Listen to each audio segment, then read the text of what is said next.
This week on the Powell Not Found podcast, F1 strolls into Vegas at what time? An unreasonable time. And a review of the best Christmas pageant ever, a movie that was brave enough to go up against Wicked that took over the theaters this weekend. Here we go. I'm gonna tell you a story about a girl who loves gin. A national pandemic seized her birthday celebration. Although she knew it was coming, we tried not to tell her. She brewed some Irish breakfast tea. She knew her birthday was getting corona. Hey, everybody, and welcome back to the Powell Not Found podcast, episode 44 for the week of November 25th, Thanksgiving week. I hope everyone's getting ready for their preparations for the big day and the big holiday that has really no payoff, right? It's like you prepare a meal all morning. It's a lot of appetizers. By the time you get to the meal, you feel overstuffed. You put on the football game, and then you're asleep by 3. Quite possibly it might be the most American holiday of them all. But before we get to go to this holiday schedule, which I'm still deciding whether we'll do a show next week, I believe we will, just because, if anything, next week is a Beatles documentary coming out on Disney Plus called Beatles 64. Of all the things that we needed in this life, did we need one more Beatles documentary? The reason that this one is a little bit more anticipated than most would be because Martin Scorsese is behind it. So it'll be interesting to kind of see what he does with it. Ron Howard recently did a documentary about the early years. God, what was that called? It just had it into my mind. And then Hulu has been having some Beatle documentaries as of late. And then the Peter Jackson one, obviously, restoring Let It Be and 8 Days a Week. 8 Days a Week, that's the Ron Howard one. And then 3-2-1 on Hulu and the Let It Be and the Get Back, the Peter Jackson documentaries. So with all this stuff coming out and being on the hinges of the latest Beatle release now and then, seeing 64 and seeing what Martin Scorsese does differently with it should be fun to watch. The soundtrack is already out on Spotify, YouTube for you to listen to, which is a selection of a lot of early hits. She Loves You, 8 Days a Week, You Really Got a Hold on Me, all these different kind of early stuff, and they've remastered it, which is, for me, as a person who deals with audio all the time, very difficult to kind of hear the differences in remasters from one to the other because they're usually decades apart. But you really can hear very, very fine detail in these masters that you might not have heard if you listened to it just on your cassette tape growing up. Specifically, things like the error in Please Please Me, where they're both singing two different verses. And you know what? It stayed in because they only had about 30 minutes of studio time. So that comes out November 29th. But what I want to talk about this week is F1. As you probably already know, F1 has kind of taken the nation a little bit by storm after the premiere of Drive to Survive on Netflix. That was the soap opera-esque documentary. You know, people would probably have issue with me with me calling it a documentary just because of how, as Toto Wolff calls it, how Top Gun it is. But F1 this weekend came to America. America has 3 different races on the calendar: Miami, Austin, and Vegas. And the reason that Vegas is I'm keen to talk about Vegas is because of not only what it's doing to the community in Las Vegas, which is, I think it's kind of wrapped in this kind of bow that it's going to bring a lot of money, but there's some interesting articles from The Athletic talking about how these road closures and this big construction effort to get this race off is actually kind of hurting the town in general. But what really stuck out to me was the pomp and circumstances kind of lessened from last year. Last year was the inaugural race in Vegas in 2023. And the timing of this race is what really stuck out to me. And before I reveal, right, what time this race started, let me take you back to 2020. 2020, it was a pandemic year. It was a pandemic time. It was the beginning of the pandemic, and everybody was trapped in their houses. And F1 debuted, or they were in their second season or so, or they were early on doing these sports shows, and everybody needed things to watch. And I don't think F1 could step away from their popularity in the United States without saying that Drive to Survive and Netflix had a tremendous impact on getting people involved. The show is really good at dramatizing moments and making them bigger than they really are in real life. If you actually go back and double check some of these, moments as they transpired, some of the music that's underlaid in between these moments are a little, give it a little bit more impact than it actually probably did in real life. But they do a good job of making you immersed and making you kind of fall in love with the characters and the people who are in these race cars, as opposed to just rooting for teams with sponsored names like Red Bull and Mercedes and Williams. You tend to start gravitating towards the personality of the driver, and that is who you end up kind of rooting for. So you're not really rooting for the team, you're rooting for the driver, right? And in 2020, it blew up. It was huge. It was monumental, right? People started kind of checking out these races. I think before they tried to kind of tap into the American market, and they didn't have a lot of success. So after this, 4 years later, I think F1 has a pretty good footing in America. They have a pretty good footing. They have a good base to kind of jump and run. So they have races in Miami, and they have races in Austin, and they have this race in Vegas for the second year. And Vegas starts at 1 a.m. Now, having your primetime American race at 1 a.m. is confounding to me. From a perspective of wanting to expand the audience as much as possible. Yes, does it cater to Europe? Of course it does, right? They're watching at whatever afternoon o'clock that they're watching at. But does it make sense at all to cut off an entire section of the country to start at 1 a.m. Eastern, which is, 10 a.m. or 10 p.m.? Let's see, 1 a.m. Eastern to Pacific.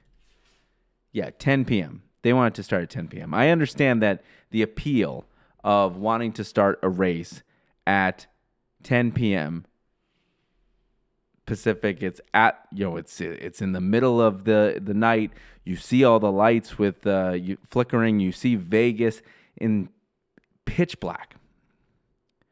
What I will say is that daylight savings time has certainly made this possible to start this race at 5 o'clock in the afternoon and let the Eastern Seaboard see something, see anything, right? But for the whole weekend, I kept hearing the pomp and circumstance, the excitement building up, and not to mention the Drivers' Championship, which is, if you're not familiar with it, there's 2 championships going on, which are the Drivers' Championships. They get points. Each driver gets points for how they finish, Mario Kart style, if you will. And there's a Constructors' Cup. So they take the total of the 2 drivers that are driving for the team, and they tally those up, and whoever gets the most points at the end of the season wins the Constructors' Cup. They have a chance, and they did. Max Verstappen won the Drivers' Championship on Sunday because Lando Norris finished behind him. And he did it in the dead of the night. It makes sense to me. Why would you take probably the biggest moment in your sport, right? There's the Constructors' Cup, but people are rooting for their particular driver, right? And we knew it was going to be Max Verstappen. But why would you take your biggest moment in your sport and put it in the dead of the night? Why wouldn't you pander to the country that you're trying to get a foothold in? Why wouldn't you let the Eastern Seaboard stay up and watch the pinnacle of your sport? Yes, we knew it was going to be Max Verstappen early on from a dominant early season.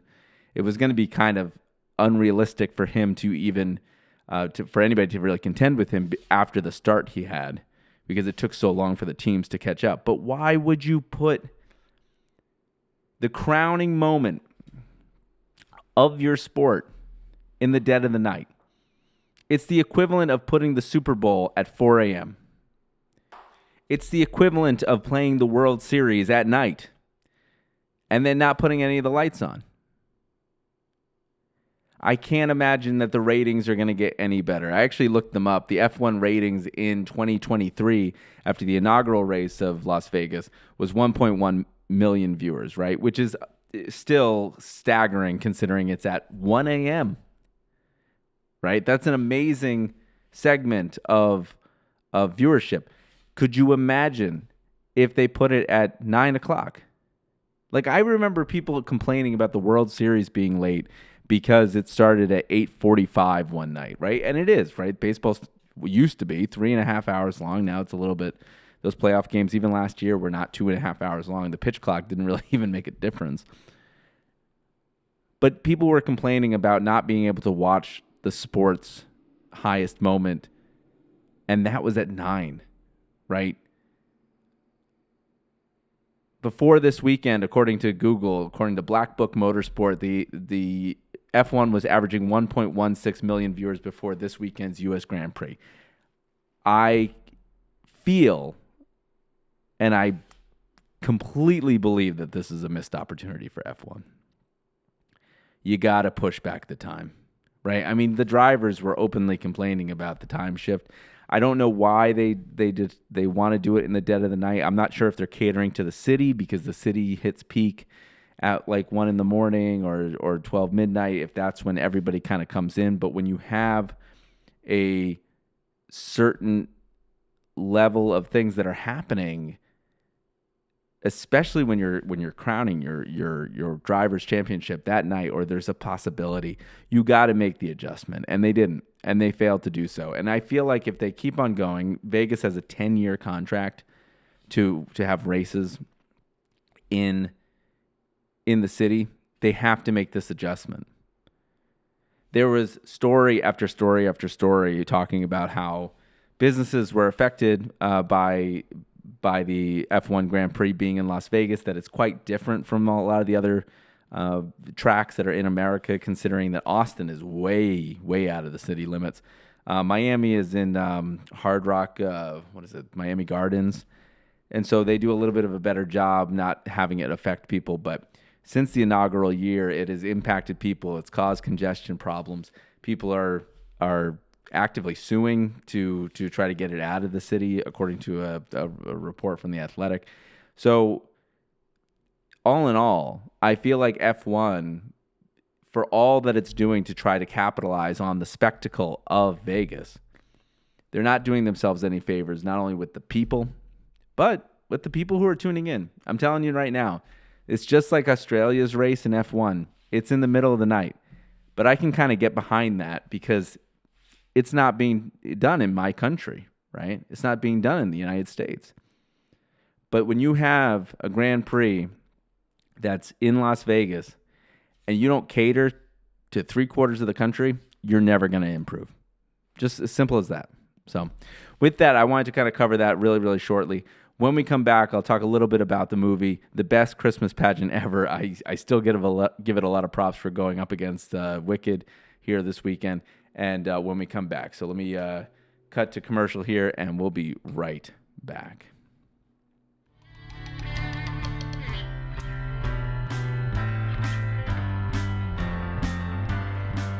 Hey, everybody, and welcome back again to the Powell Not Found podcast. Go ahead and subscribe on YouTube, and go check us out on Instagram, on TikTok, on all the platforms, and specifically Apple Podcasts. So go ahead and review the show, like, subscribe, do all the stuff. You know the drill.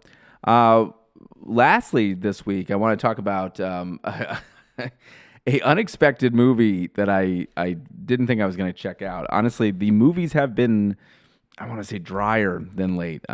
Wicked not really having the appeal on me that I think it. Um, I don't have any kind of wish or want to see Wicked. I feel like I've seen ads for that musical forever, having worked in kind of the Broadway scene and the ticketing scene for quite some time. And there's something about how big it is that, like, part of me feels like I'm just gonna go see something else. And so that's what I did. I went to go see the best Christmas pageant ever, which felt a little bit early before Thanksgiving to kind of go see a Christmas movie, but felt like, hey, let's go see it. Let's see what's has brave enough to go up against Wicked this time. So this movie came out November 8th, so well ahead of the Christmas season.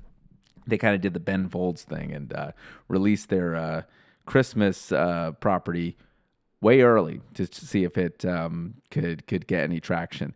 This is a fun movie. It's kind of like watching a Hallmark movie, but really, really well produced. If you've ever watched any of those, they tend to kind of fall into a formulaic kind of pattern.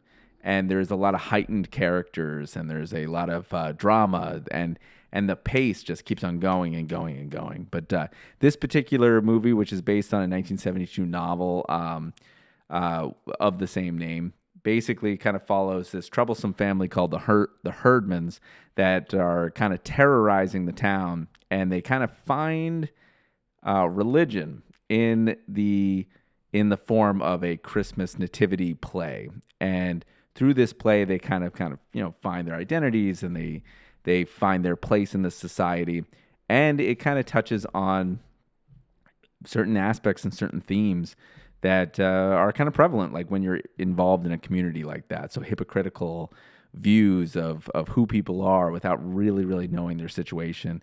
And it's very, very, very Christmassy, and not in the kind of commercial way. It is a movie that is out to kind of talk about the real meaning of Christmas, which a lot of movies don't do anymore. I mean, and so this is if you watched it for the first time, you definitely would walk away saying this is a Christian movie, right? It's clearly made with that kind of intention, but it does so in a way that doesn't feel like they're preaching at you.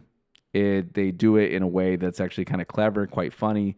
You'll find yourself, if you bring your kids to go see the show, you'll actually find yourself laughing in certain moments because they kind of call out certain things in the Bible that are kind of when you start thinking about them, you start kind of realizing, well, that's pretty intense.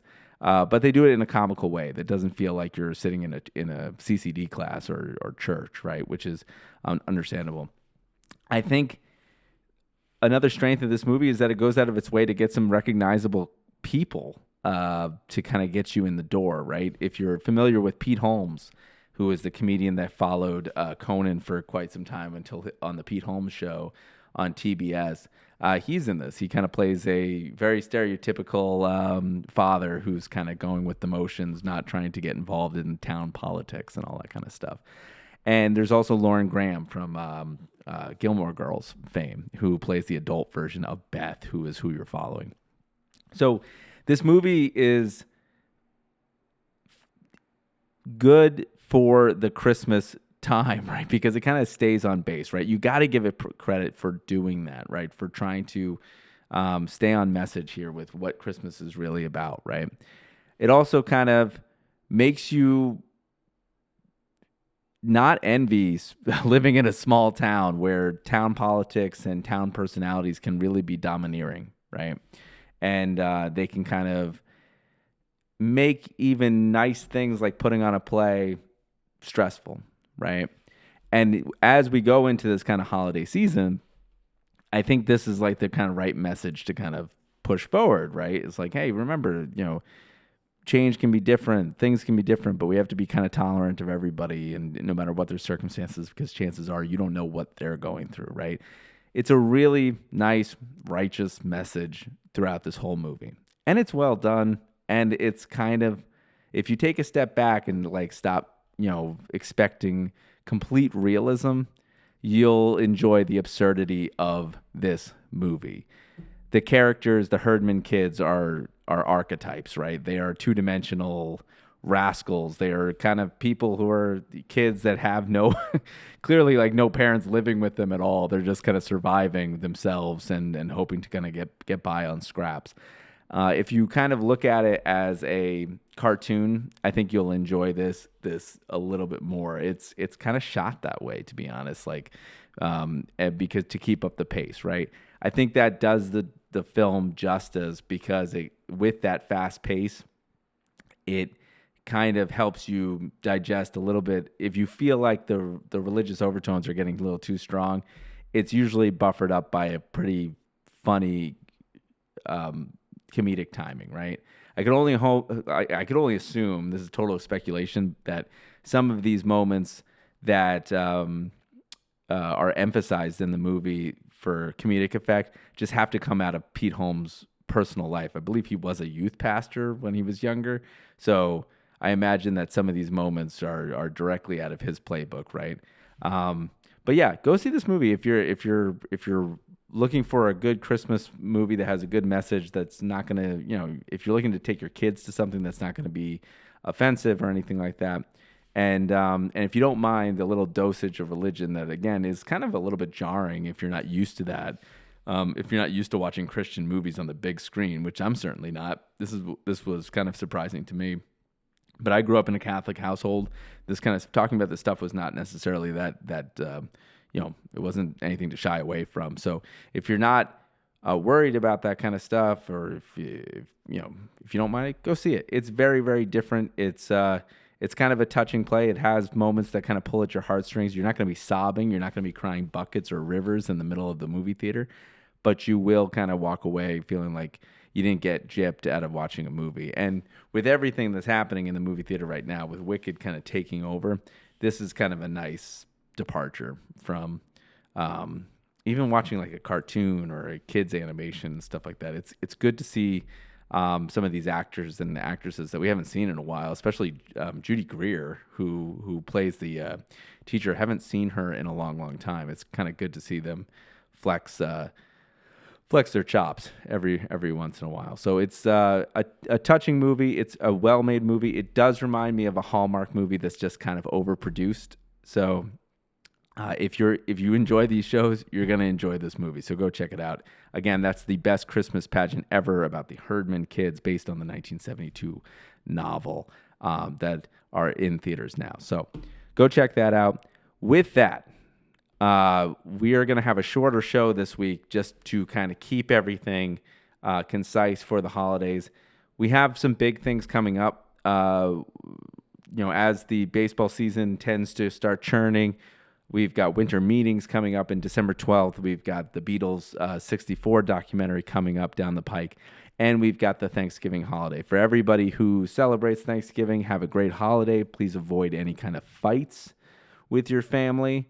No politics, no mentioning all of like uncles or grandpas or dads or moms' faults or anything like that at the table. Just try to go towards the side that you want and get the meat that you want in your face, and try to avoid having a family fight at the table. That would be my suggestion, right? They do say that Thanksgiving is the number one day for 911, so let's try to keep it under control, America. Okay? So with that, have a good holiday. Again, this is the Powell Not Found podcast. Coming to you. We'll see you next week. If I'm recovered from eating a lot of turkey. So we'll see you next week. Bye-bye. Although she knew it was coming, we tried not to tell her. She brewed some Irish breakfast tea. She knew her birthday was getting corona.